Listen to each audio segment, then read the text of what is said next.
All right, so I made this new build because I've encountered a lot of new players, um, and I've noticed a lot of them don't have their build set up in a way that is really beneficial. They're missing out on multiple gear set abilities. They're missing out on Agent in need of backup. tuning their attributes to their play style. Usually, they're filling their entire. For example, they would have Heartbreaker in all six slots, right?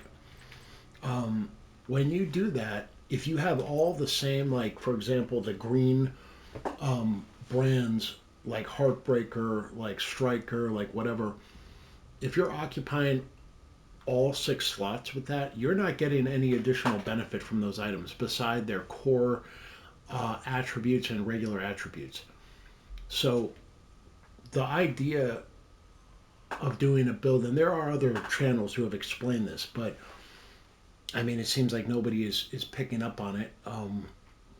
And I want to at least give my take on it, and then people can, if they catch that and they see an opportunity to enhance their build, it's really going to elevate your gameplay as well as elevate your abilities in higher difficulties. Because I've noticed a lot of these people, I'm getting calls for backup from normal difficulty global or normal difficulty missions. I'm like, what the hell is going on here? And I look at their build, and it's actually not. It's not like horrible, you know, first day all veteran gear. They've got elite equipment. They've got the green brands equipment like these here. It's just nothing is organized in a manner that benefits their play style. Now the important thing to remember is you need to access as many skill trees that align as possible to benefit your playstyle. So, for example, if you like using LMGs and assault rifles, right? Much like this build, you want to make sure your signature weapon skill tree is going to have the the benefit you require. Now here you don't see anything to do with that, right? You're like, what skill tree? But when you go, I'm going to run up here and show you. When you go to the signature weapon vendor, now the one we're using is survivalist, right? And you hit inspect. As you play under survivalist or under gunner or any of the different signature weapon abilities, you're going to get points that'll show in the available points on the bottom right corner, you see. And you can use those to do these upgrades. Armor kits now repair over 5 seconds instead of instantly, but also give the group members armor within 20 meters, increased protection from elites, increased outgoing healing. You can unlock the incendiary grenade, and then you can get the weapons. Now, because I'm using a Heartbreaker build, which gives you 15% additional damage to the assault rifle and LMG, I'm going to want to make sure also I'm getting another 15% assault rifle and LMG from my signature weapon tree. So I have assault rifle, you see. I used all my points to make sure that is full. You can only do 3 weapons from this little cluster here, you see. So you can switch it up depending on your build, but remember, whenever you choose a build, say you want to use a rifle, right? Say you want to use an SMG and a rifle. Now, obviously, you don't want to use the same signature weapon because you already have it set to be an assault rifle and LMG. So, because I am using this signature weapon, which has the LMG and assault rifle damage boost, I'm getting 30% additional damage for my assault rifle and LMG, right? If I was doing a different build with, say, the rifle, um, I would use a different one. Like, for example, let's see, the firewall, right? This one, I like to use actually rifles and LMGs. So, as you can see, rifle, LMG. And then the other one is kind of floating depending on what builds I'm doing. If I do a different build and I really want to use like a SMG in it, I can always flip this over. But remember, whenever you do that, you want to make sure it's not screwing over other builds that you have, right?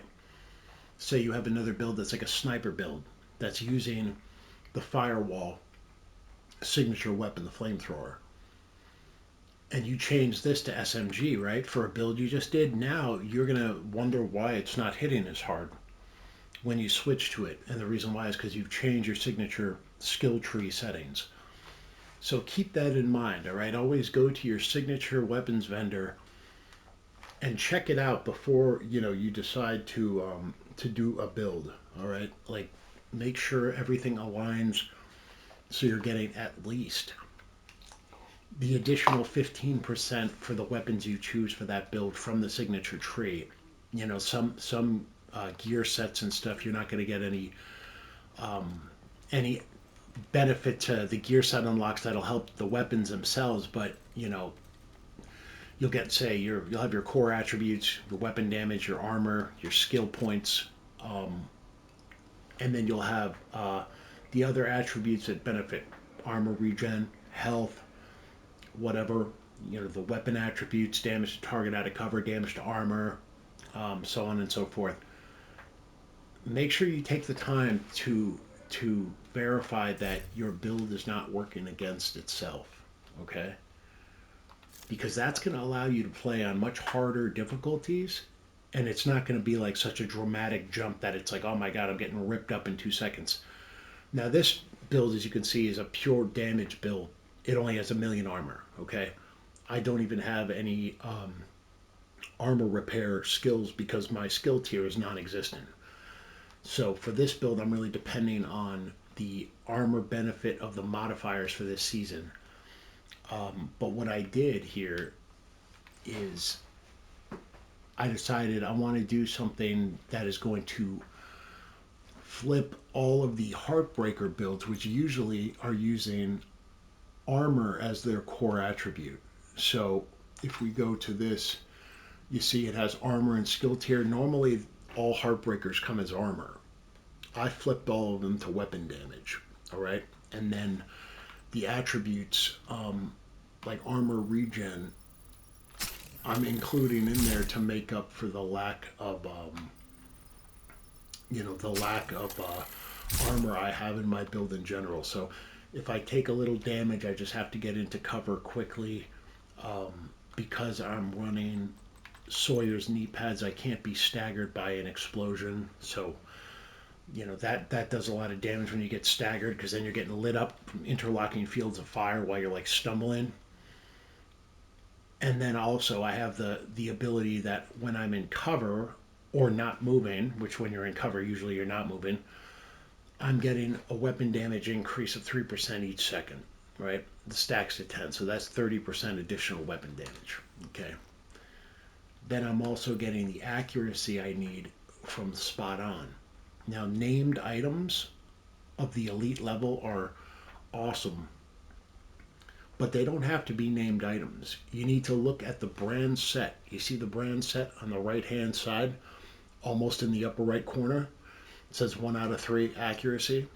Well, don't forget, you can unlock multiple ones by adding different pieces. So if you're trying to do a sniper build, right, you're going to want to have 3 urban lookouts equipped, or you're going to want to have 2 urban lookouts equipped, and then the Ninja Bike Messenger pack, for example, which is going to unlock an additional gear set or brand set item toward each equipped item.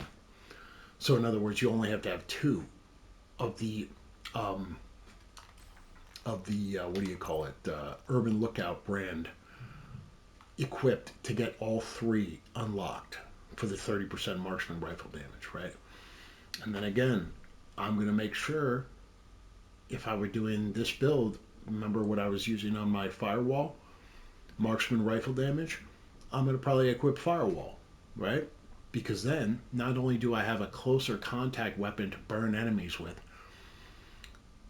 but I have kind of a near and far dynamic that will work for multiple environments. So in other words, I'm going to be hitting enemies at a distance, mostly, right, with the sniper rifle, marksman rifle. But if I get enemies coming up on me close, I can switch to my flamethrower and burn them up. Now, I would not want to use the sniper signature weapon with a sniper build because then my signature weapon is just another distance weapon. So now if enemies come up close on me, all I have is what, my pistol and maybe my secondary weapon if it's like a an SMG or a shotgun or something like that. But that's the point. You want to build something that is versatile, okay? And you want to make sure that if you have reached proficiency, you start increasing your expertise because expertise is what's giving you additional armor or additional damage beyond just the proficiency. For example, this is at level 22 expertise. I saw this guy I was playing with yesterday. He had everything proficient. You see the little shield with the star in it? That means it's proficient, but nothing was upgraded with expertise, not one bit.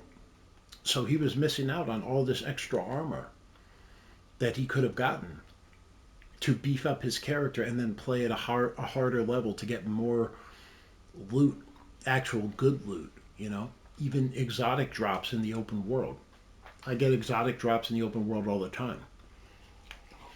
Um, so you gotta keep that in mind. Look at your build. If it's all green here, you're using all the same brand green, you're wasting 2 slots, right?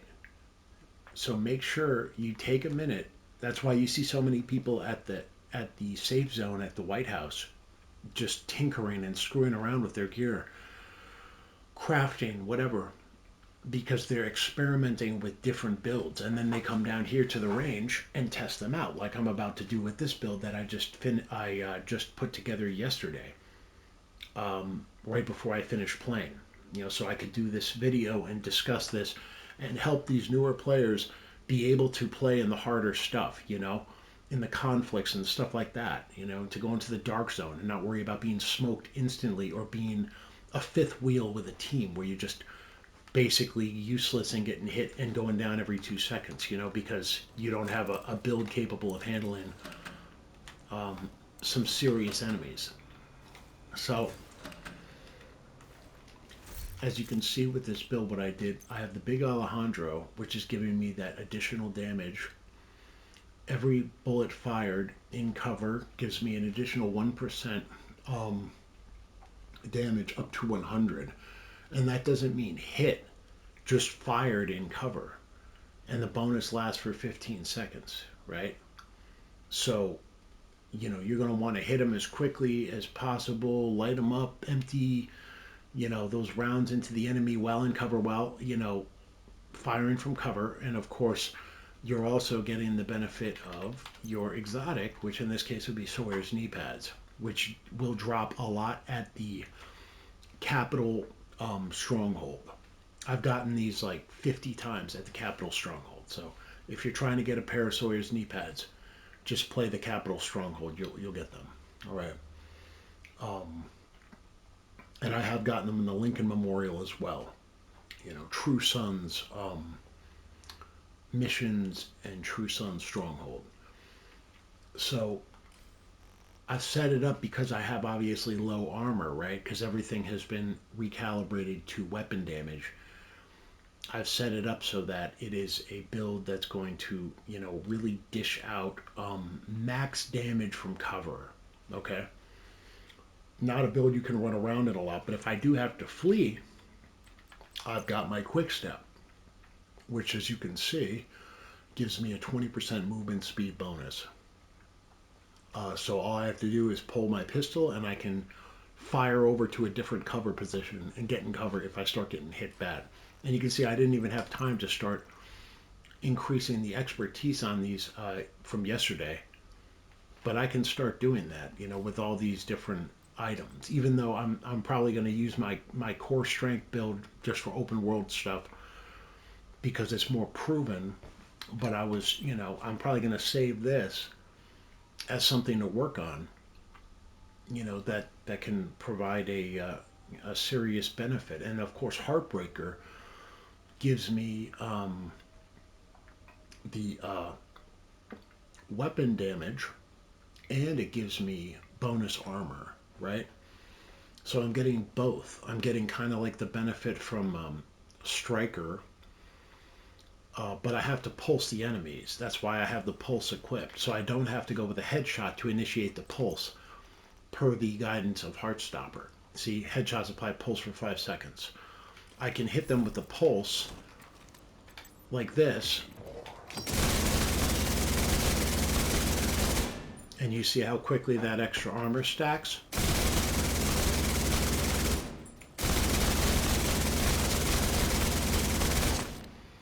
And because I have accuracy, I'm getting way more rounds on target than I would otherwise. So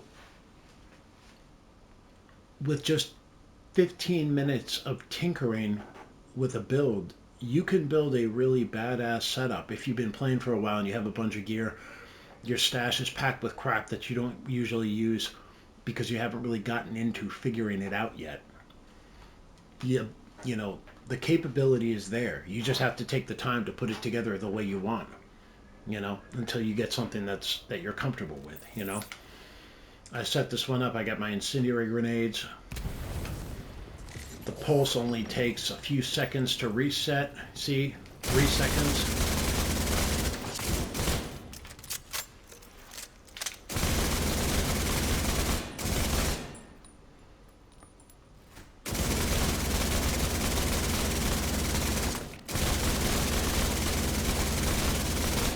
Not a lot of headshot damage, but it's no big deal because I have this bad mamma jamma, which is going to give me, if I just do controlled bursts, a considerable amount of headshot damage. Look at that. I mean, I barely went a third of the way into the magazine. And that's an elite enemy. So pace yourself. Don't just spray like that, or you're gonna go through a lot more ammo when you can just take them.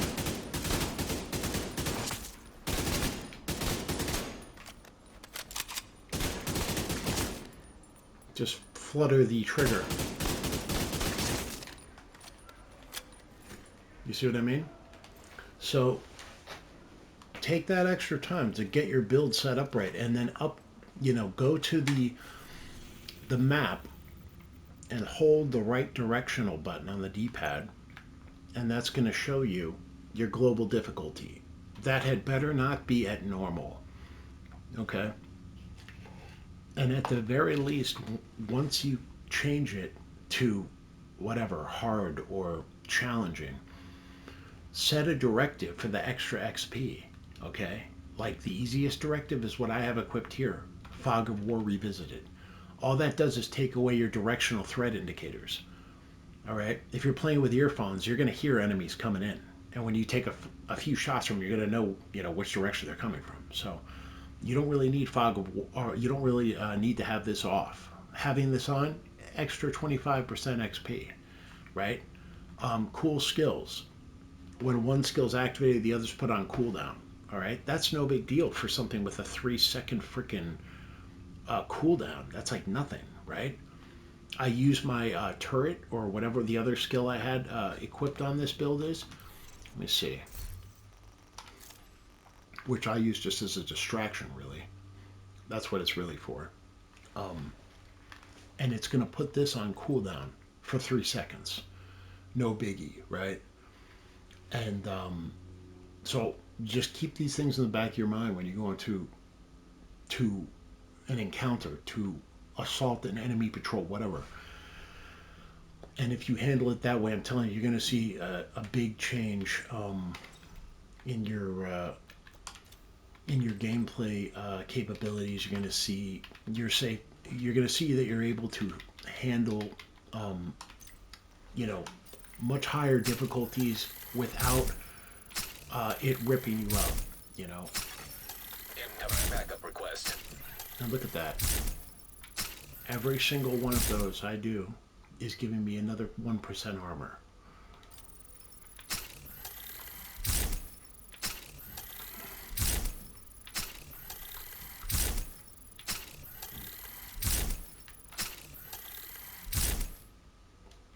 So keep it in mind, apply it, and I'm telling you, you'll be thanking me when you do. Okay, it'll let you get out there and really start to have a lot more fun, have a much more enriching experience versus just going out at enemies who are weak as fuck, and for some reason you're having to shoot them 5 times in the head to put them down on normal. That's really bad. That should not be the case. You know, when I jumped into this other dude to give him a backup call, I was killing elites with headshots with a pistol, 2 headshots, pop pop down, pop pop, like it was nothing. So that is not the way to play. You know, step it up. I'd say go to challenging. That's going to be hard for the first few days, but then you're going to start to get the feel for it. You know, you're not just going to be running up to them like, oh hey, and then start shooting like that. You're going to be getting into cover first. Okay, you're going to be setting up your turret somewhere, you know, putting it in an environment where it creates a diversion, and then you can engage them while they're busy aiming over here, you know. Let the turret help you.